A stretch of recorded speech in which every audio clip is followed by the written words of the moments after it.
To answer this question, we've met with an expert, Anna Fall, Program Director of Adolescent Health from the Department of Public Health of Harnett County, North Carolina.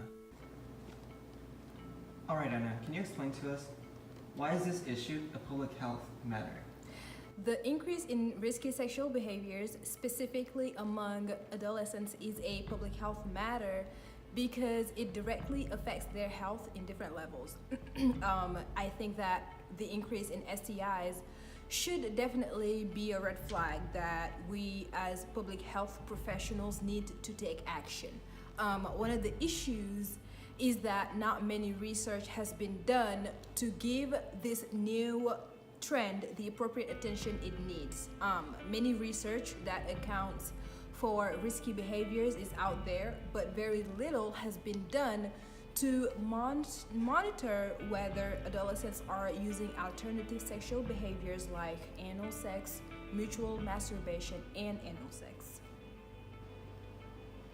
And to end this, as a public health educator, how would you address this issue?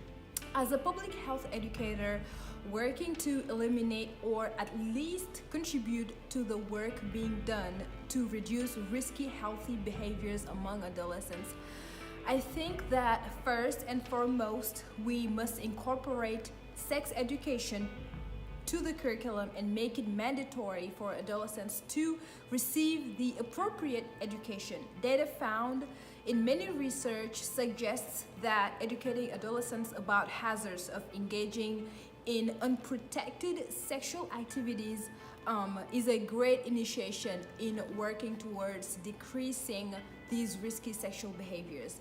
Most teachers are reluctant to talk about these topics, and so I think training teachers on how to relevantly relay accurate information would decrease the reliance adolescents have on their uninformed peers.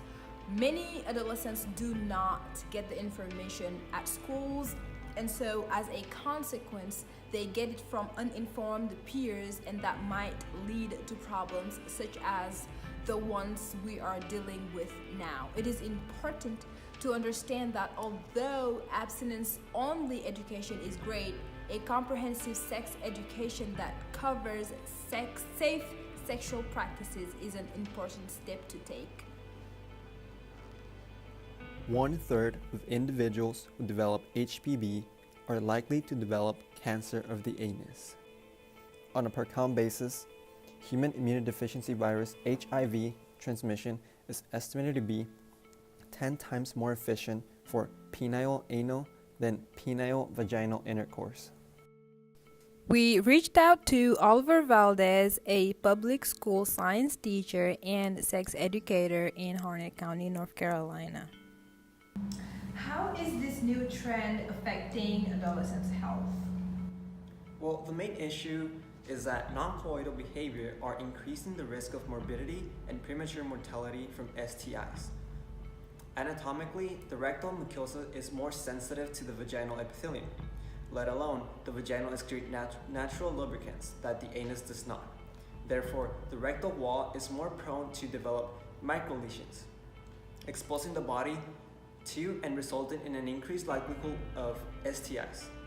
Some of these rectal STI infections include gonorrhea, herpes simplex virus, and the human papillomavirus.